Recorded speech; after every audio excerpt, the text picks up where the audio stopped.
Hello, CSI World on Wednesday. I'm Amy Posner. I'm the Executive Director of Hillel at CSI, and I'd like to welcome you to Hillel. We're a part of the Multifaith Center, which is located in 1C 212. Hillel is the foundation for Jewish campus life. We have all kinds of activities and events that are open to everyone, and I'm looking forward to the day when we can all be back on campus and I can welcome you to some of our wonderful events then. Thank you for joining me today to talk about anti-Semitism. It's important to know that anti-Semitism is a bellwether of societal dysfunction. Whenever we allow anti-Semitism to flourish or nurture it, you can be sure that it won't be long before things can devolve into chaos. This week, we mark Holocaust Remembrance Day, and we say never forget.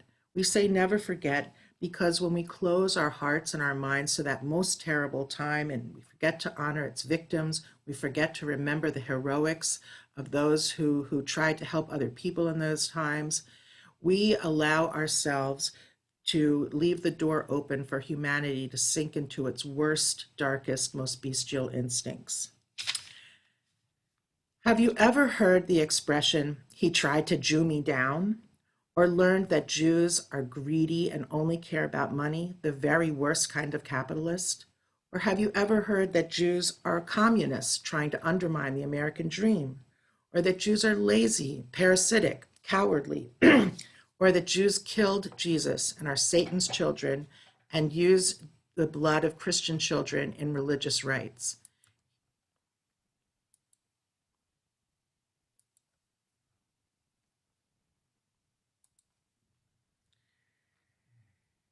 Have you heard that Jews control the world, poison the wells, can even control the weather?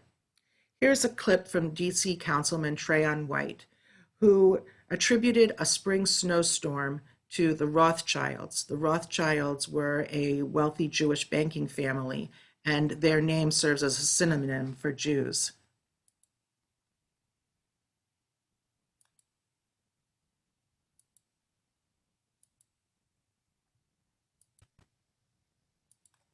Man, it just started snowing out of nowhere this morning, man. Y'all better pay attention to this climate control, man. This climate manipulation. And DC keep talking about we're a resilient city. And that's a model based off the Rothschilds controlling the climate to create natural disasters they can pay for it and own the cities, man. Be careful.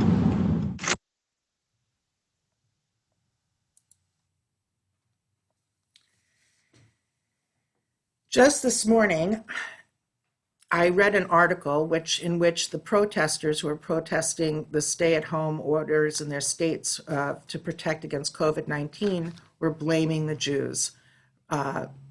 Jews were blamed for the Black Plague. I guess nothing much has changed since the Middle Ages. All of the things that I just spoke about are common anti-Semitic tropes. Sadly, anti-Semitism, which is a term coined by someone named Wilhelm Marr, who was a German writer and political activist in the year 1879, to define hatred of Jews.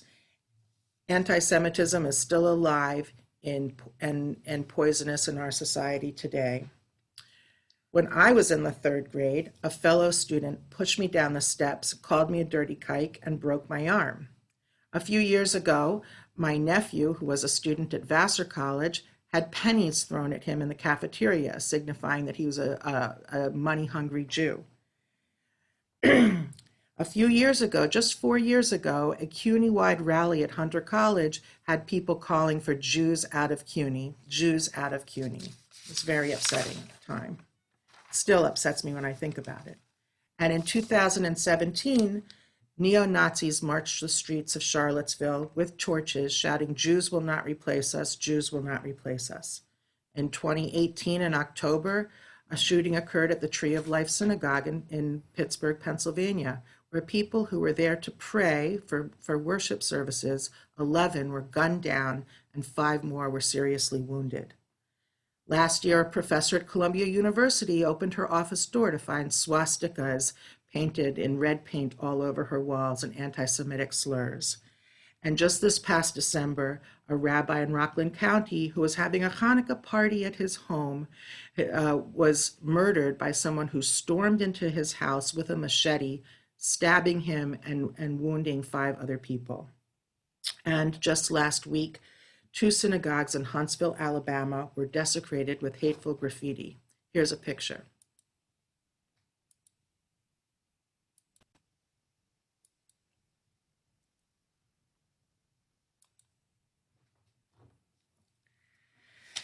These are just a few examples. But things like this, physical violence, desecration of Jewish places, are happening every single day here in the US and all over the world.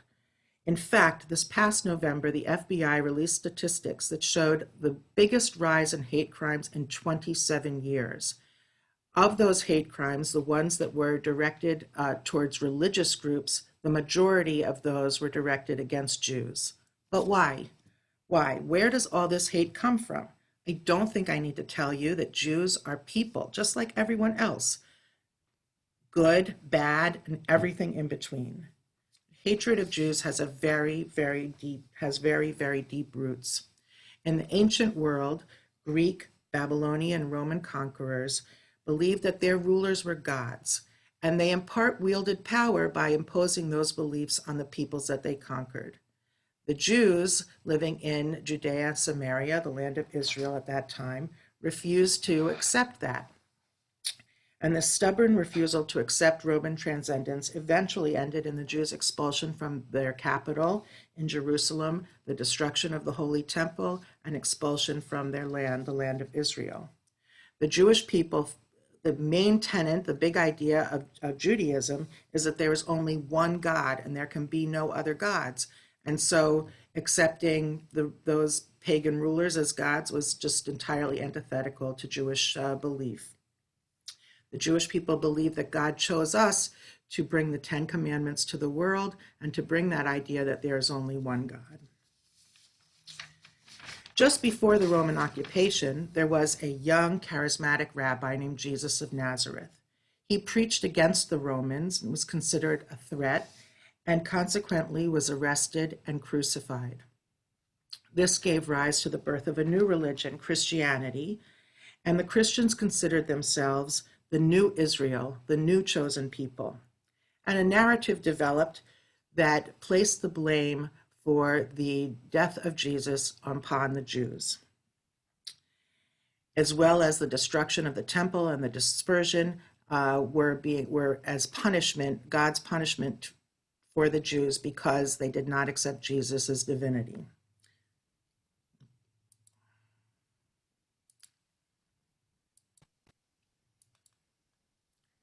These 2 sculptures are outflank the doorway at the Cathedral of Notre Dame. And as you can see, on the left is Christianity with a crown carrying the cross and a chalice. And on the right is the synagogue, which is Judaism, with the tablets of the law held down and the woman in a downcast position. This is a common motif in church sculpture that is supposed to illustrate the defeat of Judaism by Christianity. As the Romans themselves came to accept Christianity, and as it spread all throughout their empire and into the Middle Ages, other ideas that sprung from the narrative that the Jews killed Jesus. 1, the Jews are supposed to be the chosen people. They failed because they did not accept the divinity of Christ. 2, the Jews were accursed by God and therefore can never be redeemed and will burn in hell. 3, if the Jews are capable of deicide, of killing Jesus, they must be aligned with Satan. And 4, if the Jews are Satan's children, they are capable of all sorts of supernatural powers. And finally, if that's true, then the Jews are not purely human.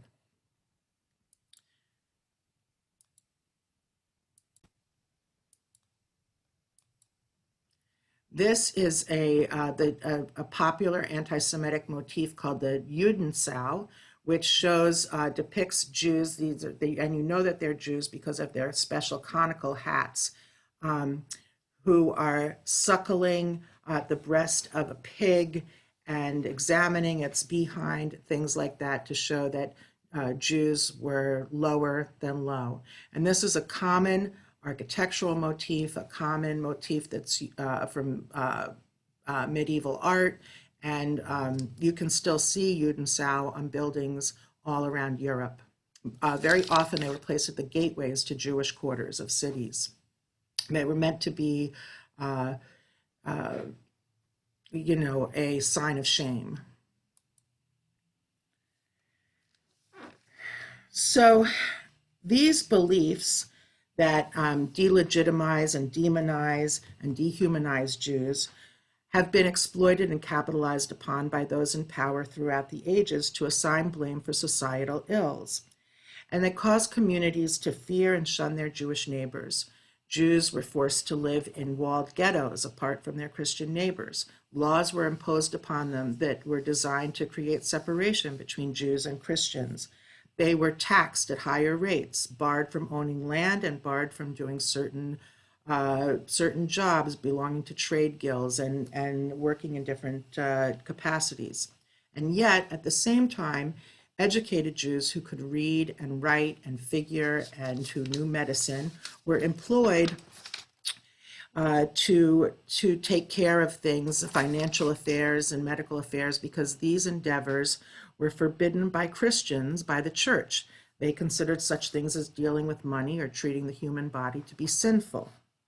Of course, most Jews were as poor as any others, but nonetheless, because of this, the reputation of Jews as money lenders and is depicted by Shakespeare's Shylock as greedy and immoral, added to the already feared conception of Jews. And in addition, Jewish dietary laws, modesty rules of the way of dress, and other customs made them stand out as different than Christians, added to a sense of fear and a sense of loathing by their neighbors. And all through history, fear and anger would bubble up to cause vicious pogroms. A pogrom is a violent riot against Jews. It would cause forced conversions. Jews were forced with violence to convert or be killed, and expulsions from all the places they lived all around Europe. Now, in Muslim lands, Jews did fare somewhat better than in Europe, and there was a so-called golden age of Muslim Spain where Muslims, Jews, and Christians all lived together and worked together in a very vibrant and productive society. Christian and Jews are dhimmi, or second class, a protected class of second class citizens in Muslim society. Both are considered fellow people of the book to Muslims, but they were nonetheless taxed a special tax. They were barred from participating in certain trades. In some places, they're not allowed to walk on the same side of the street or to ride a horse or to be even out in the rain, because being in the rain, some of their uncleanliness might wash off into the street and pollute the street. Nonetheless, life was better for Jews in Muslim lands, and many Jews fled to the Ottoman Empire, the lands of the Ottoman Empire, at the time of the Spanish Inquisition, to escape the torture and persecution of the Catholic Church in those times. All of that changed, however, with the advent of the State of Israel, when in every Arabic land, Jews were expelled, rioted against, and persecuted because of the State of Israel. Hatred of Jews is a standard ideology among radical Islamic groups, and incitement to violence against Jews is a motivation for many terrorist acts, including a horrible one last year, the murder of a woman named Miralek Knoll in Paris. She was an 85-year-old Holocaust survivor, stabbed to death in her bed at night by her neighbor, who turned out to be an extremist, and then her apartment was set on fire. As the world progressed, new ideas of human endeavor and equality and freedom grew. The ideas of enlightenment represented new opportunities for Jews that had never been had before. The colonies, the United States of America, held promise of religious freedom and every man's right to the pursuit of happiness.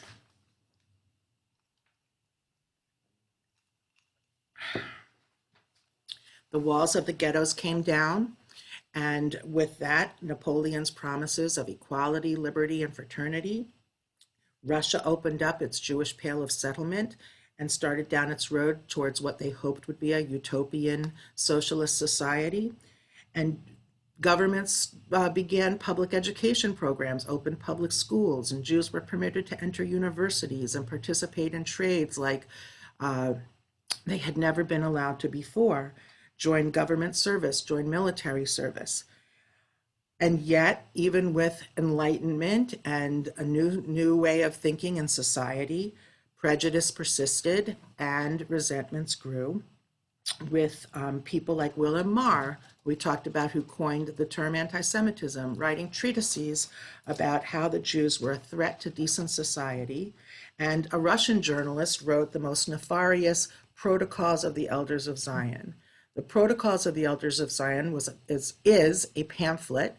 It has been proven to be written by this Russian journalist, but he used it as a proof text to uncover the secret plot of how the Jews intended to control the world. And by the way, the Protocols of the Elders of Zion, more than 100 years later, is still in publication today. You can order one on the internet, and it's still used by anti-Semites today as a proof text of Jewish plot to take over the world. In Germany, the seeds were sown that would give root to the Nazi ideology of Jewish racial inferiority, that Jews were not quite human. While in France, the Dreyfus Affair and the anti-Jewish public reaction to Dreyfus in that incident. Dreyfus was a French military officer. He was accused of spying for the Germans and was put on trial for it. In the end, it was proven that his superior officer was actually the spy, and he had set up Dreyfus to take the fall.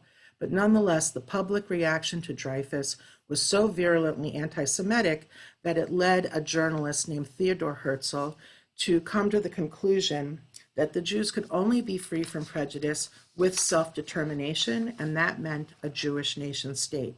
That gave rise to Zionism, the Zionist idea, and the Zionist movement was born. And slowly, from places all around the world, Jews began to immigrate and move to their ancestral homeland, which was called Palestine and was part of the Ottoman Empire in those days. By the way, the name Palestine had been given to the land by the Romans when they conquered it, and it was meant to erase the memory of Jews having been the indigenous people of that land. The pressure of a cooker of a changing world gave way to the First World War, and not far behind it, the Second World War. Second World War, hatred of Jews ballooned into unimaginable atrocities. An estimated 6 million Jews and 4 million other people, gypsies, homosexuals, Catholics, disabled people, people who the Germans thought were less than human, were murdered in what was, for the first time in history, and I want you to think about this, industrialized genocide. This means that it wasn't just a mere pogrom or a violent riot. This was a industrialized endeavor where people literally got up every morning, went to work to the killing factories of concentration camps, did their gruesome jobs, clocked out, went home, had dinner with their families. The world's oldest hatred had actually evolved into the actual disintegration of any semblance or kind of humanity. In the spirit of not forgetting, here's a video of a survivor.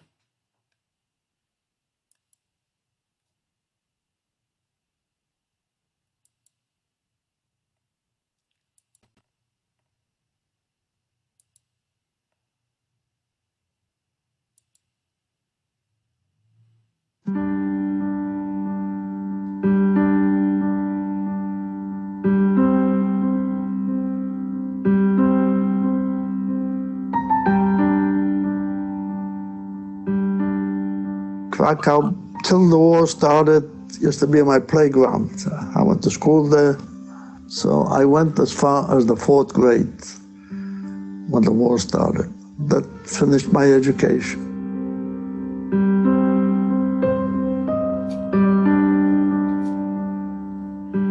First they started with armbands, then they confiscated your stuff, and gradually in 1940 they started moving the people of Jews to make Krakow Jews-free. And they had a ghetto on the other side of Krakow, Podgórze, so that's where we wound up. Now, we didn't have to go to the ghetto because, one thing, my father was born in Slovakia. So we were considered foreign subjects in Poland. But we didn't want to be the only Jews left in Krakow without a family when the rest of the family was in the ghetto.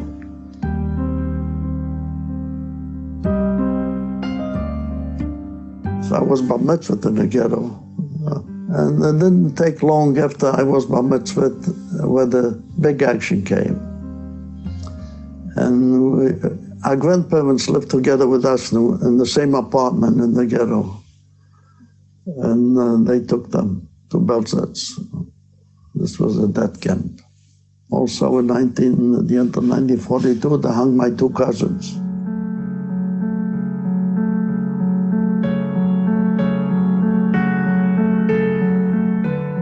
We got smuggled across the border to Slovakia onto Hungary, where we wound up in an orphanage, in a Hungarian Jewish orphanage, but we claimed that we are not Jews.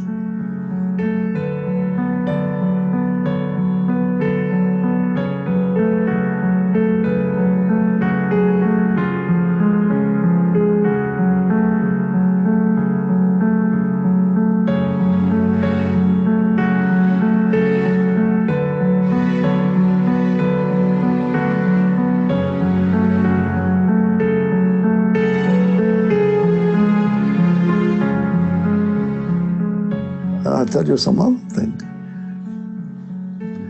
My mother, we had neighbors who were Nazis, Hungarian Nazis. In fact, but they didn't know we were Jewish. He gave me a job. I worked for him in a steel factory. But we got friendly. My mother has to go shopping with them. She used to buy meat, non-kosher meat, so they wouldn't suspect us that we're Jews. And all she did is cut it up in pieces on the toilet. Yeah, well, that's what she had to do. For that time, we were Orthodox Jews. In fact, sometimes we had services in the house. It was very risky to do it, but there were 30 families like us hiding after Hitler occupied Hungary in Miskolc. We all knew each other, so we managed to have a chicken, a goose, on the Jewish holidays and stuff like that.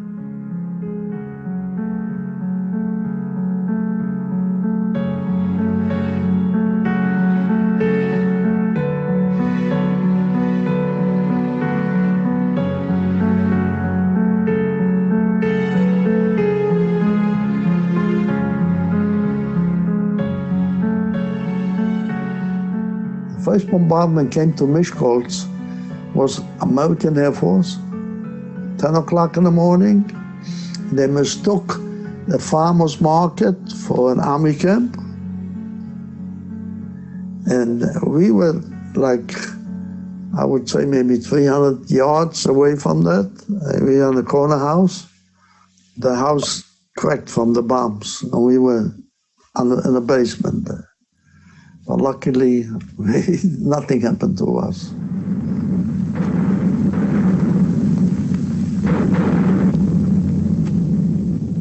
The Russian army occupied Hungary,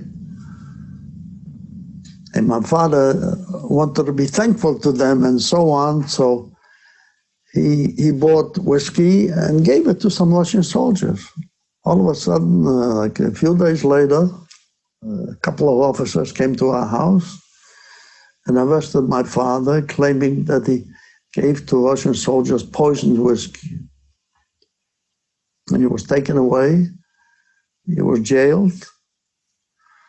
But being that we had contacts there with Russian higher officers who were Jewish, in fact, so after 3 weeks, they released them.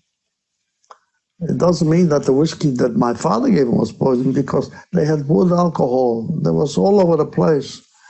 And some of the soldiers were blinded and died, you know. So you cannot imagine what it looked like or felt like. You lived in a war zone.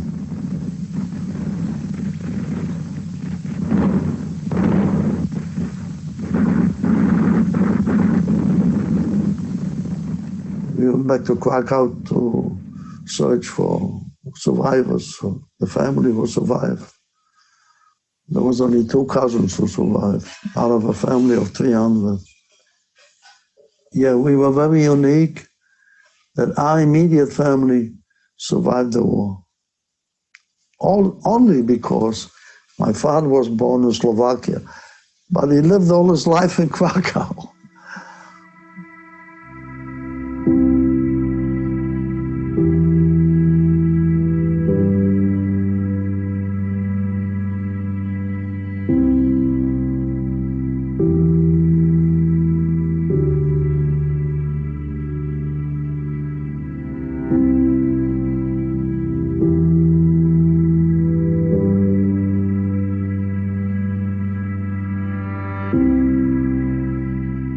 After the war ended, we wound up in Germany, in a DP camp. No place where to go. We couldn't go to Israel because it was occupied by England. America wouldn't let us in. Although we had papers, my father had a brother here and 2 sisters. They sent us papers. The border was closed. We couldn't go back to Poland because they would kill us.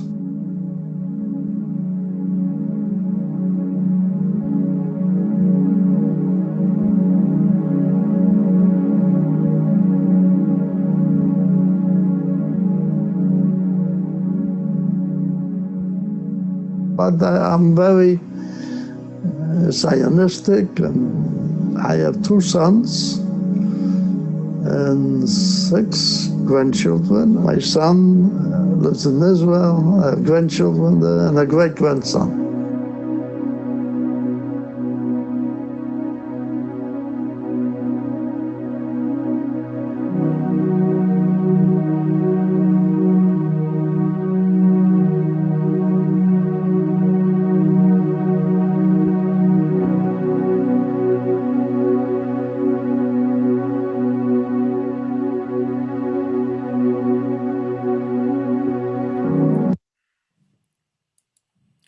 Mr. Spielman was going to be with us today, on Wednesday at the World on Wednesday. He was going to come in person and tell us his story in person. Now more than ever, as the survivors of that era are aging and passing away, it's really important that we hear their testimonies and that they help us to never forget, to help us remember what life was like and how people suffered in those times.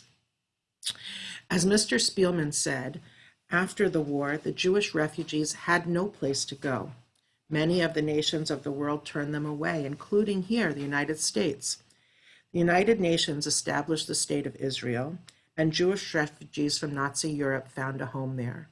Before that, it was occupied by England, as Mr. Spielman said, and the United Nations created a partition which gave part of that land to the Jews and part of that land to the Arabs who had been living there, who were living there. Nowadays, unfortunately, Israel itself has become a stand-in and a target when it comes to anti-Semitic attitudes. And this is reflected in efforts to demonize and delegitimize Israel's right to exist, just as I described before how anti-Semitic tropes work to dehumanize, delegitimize the Jewish people's right to exist. unfortunately, a situation where there are two narratives which should be resolved by compromise and listening to each other is exploited uh, uh, for political reasons and into something that becomes anti-Semitic. And this is different than criticism of Israel. Israel is a democracy. Criticism is a healthy and an important element of any democracy. But it's when things veer over into attributing Israel with demonic or all evil, and denying Jewish history to the land, and also claiming that Israel controls the world and pulls the puppet strings, that anti-Zionism devolves into anti-Semitism.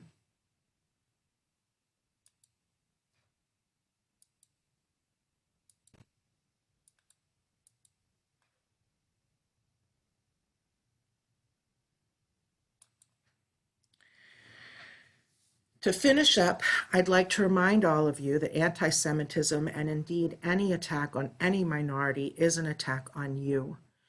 Hillel is named for a great sage, a rabbi, Hillel, who said, "If I am not for myself, who will be for me? If I am only for myself, what am I? And if not now, when? If not now, when?" As Americans, we value those guarantees in our Constitution, which protect our freedom to be who we are and to bring our gifts to help make this world a better place, each one of us with our own unique gifts. As we're navigating this difficult time of pandemic, we see so many good people rising to the occasion to do so many good things.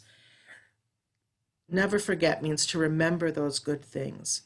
And the only way that we will conquer fear and hatred and anti-Semitism is to let those things and that spirit be at the front. So always remember to love your neighbor and stay healthy. And I look forward to seeing you all on campus soon. Thanks again for listening.